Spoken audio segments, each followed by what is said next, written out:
Hello friends, Rani Sisters Delicious Recipe লৈ আপোনালোকক স্বাগতম জনালো। আজিৰ এই ভিডিঅ'টোত মই মাছেৰে বনোৱা ভেদাইলতাৰ আঞ্জা ৰেচিপি এটা আপোনালোকৰ সৈতে শ্বেয়াৰ কৰিবলৈ লৈছো। এইবাৰ বিহুত মাৰ ঘৰলৈ যাওঁতে মায়ে ভেদাইলতাৰ আঞ্জাখন বনাই খুৱাইছিল। খাবলৈ খুবেই সোৱাদ লগা হৈছিল।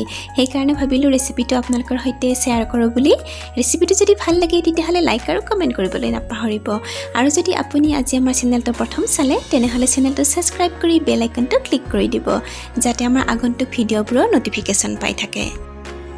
ভেদাইলতাৰ আঞ্জা বনাবলৈ এয়া ভেদাইলতাখিনি পাতেৰে সৈতে পানীৰে ভালদৰে ধুই লোৱা হৈছে। এতিয়া ইয়াৰে পৰা চাই কোমলীয়া পাতখিনি বাছি ছিঙি ল'ব লাগিব। আঞ্জাখনত কোমলীয়া পাতখিনি ব্যৱহাৰ কৰিলে আঞ্জাখন খাবলৈ ভাল লগা হয়। এয়া মায়ে চাই কোমলীয়া পাতখিনি এনেদৰে বাছি ছিঙি লৈছে। আঞ্জাখনত যদি পুৰঠ পাতখিনি ব্যৱহাৰ কৰে তেতিয়াহ'লে আঞ্জাখন খাবলৈ সিমান ভাল নালাগে। গতিকে চাই কোমলীয়া পাতখিনিহে এনেদৰে ছিঙি ল'ব। ভেদাইলতাৰ কোমল পাতখিনি ছিঙি লোৱাৰ পিছত এয়া পাতখিনি এনেকৈ সৰু কাটি ল'ব লাগিব। এয়া মায়ে পাতখিনি কটাৰীৰে অলপ সৰুকৈ কাটি মিক্সিৰ জাৰ এটাত ভৰাই লৈছে। এনেদৰে পাতখিনি অলপ সৰুকৈ কাটি ল'লে পাতখিনি মিক্সিত পিচিবলৈ সুবিধা হয়। ভেদাইলতাৰ পাতখিনি কিমান ব্যৱহাৰ কৰিব সেয়া কেইজন মানুহৰ বাবে আপুনি আঞ্জাখন বনাইছে তাৰ ওপৰত নিৰ্ভৰ কৰিব। ইয়াতে মায়ে 5 জনৰ বাবে বনাইছে, গতিকে পাতখিনিৰ আধাহে ব্যৱহাৰ কৰিছে। আপোনালোকে যিমান জনৰ বাবে বনাও বুলি ভাবে এটা হিচাপত পাতখিনি কাটি ল'লেই হ'ল। এয়া পাতখিনি কটা হৈ গ'ল। এতিয়া মিক্সিৰ জাৰটোত অকণমান পানী দি পাতখিনি ভালদৰে মিক্সিত পিচি ল'ব লাগিব। এয়া ভেদাইলতাৰ পাতখিনি মিক্সিত পিছা হৈ গ'ল। এতিয়া এয়া পাতৰ পেষ্টখিনি বাটি এটাত উলিয়াই লোৱা হৈছে। এতিয়া ভেদাইলতাৰ আঞ্জাখন বনাবলৈ এয়া গেছটো অন কৰি কেৰাহী এটা বহাই দিয়া হৈছে আৰু কেৰাহীটো ভালদৰে গৰম হোৱাৰ পিছত ইয়াতে 2 চামুচ সৰিয়হৰ তেল দিয়া হৈছে। তেলখিনি ভালদৰে গৰম হোৱাৰ পিছত ইয়াতে এইখিনি কাটি লোৱা পিঁয়াজ দিয়া হৈছে। পিঁয়াজ এটা ব্যৱহাৰ কৰা হৈছে। পিঁয়াজখিনি অকণমান ভাজি লোৱাৰ পিছত ইয়াতে এইখিনি আলু দিয়া হৈছে। আলু এটা ব্যৱহাৰ কৰা হৈছে আৰু আলুখিনি অলপ দীঘলীয়াকৈ আৰু পাতলকৈ কাটি লোৱা হৈছে।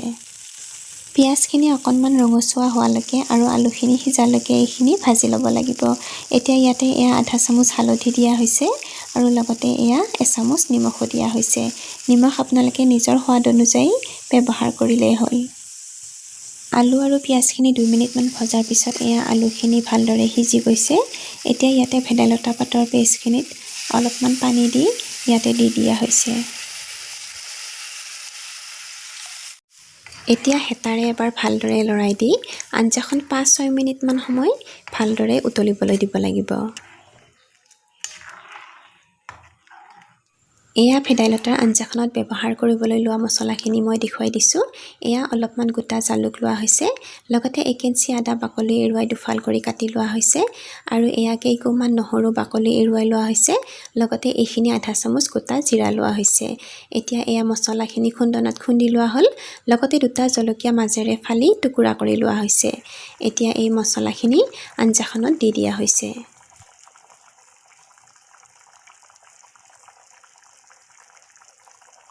এতিয়া আঞ্জাখন হেতাৰে এবাৰ ভালদৰে লৰাই দিব লাগিব।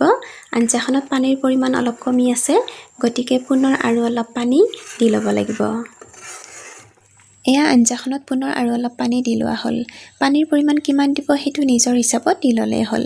পানীখিনি দিয়াৰ পিছত এতিয়া আঞ্জাখন আকৌ 5 মিনিটমান ভালদৰে উতলিবলৈ দিব লাগিব। গতিকে এয়া ঢাকনি এখন দি আঞ্জাখন 5 মিনিটৰ বাবে ভালদৰে উতলিবলৈ দিয়া হ'ল। আঞ্জাখন 5 মিনিটমান সময় ভালদৰে উতলাৰ পিছত এতিয়া ইয়াতে এয়া ভাজি থোৱা মাছ দিয়া হৈছে। মাছ ইয়াতে 3 পিচ দিয়া হৈছে। আপোনালোকে যেইজনৰ বাবে বনাই ঠিক সেই হিচাপে মাছখিনি দি ল'লেই হ'ল।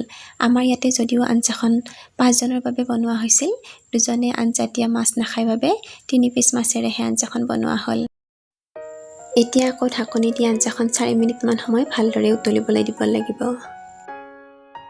4 মিনিটৰ পিছত এয়া ঢাকনিখন খুলি আঞ্জাখন দেখুৱাই দিছোঁ।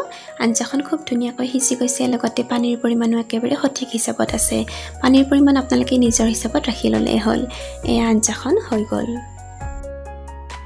আঞ্জাখিনি অলপ ঠাণ্ডা হোৱাৰ পিছত এয়া মই এটা সাৰ্ভিং বাউলত আঞ্জাখিনি উলিয়াই দেখুৱাই দিছোঁ। সো ফ্ৰেণ্ডছ, এয়া মাছেৰে বনোৱা ভেদাইলতাৰ আঞ্জা ৰেডি হৈ গ'ল। আপোনালোকে এনেদৰে বনাই খাই চাবচোন। আৰু যদি ভিডিঅ'টো চাই ভাল পালে তেতিয়াহ'লে লাইক কৰিব আৰু আপোনালোকৰ ফ্ৰেণ্ডছৰ সৈতে ৰেচিপিটো শ্বেয়াৰ কৰিবলৈ নাপাহৰিব। ভিডিঅ'টো শেষলৈকে চোৱাৰ বাবে ধন্যবাদ জনালোঁ। নতুন ৰেচিপিৰে সৈতে আকৌ আহিম। Take care.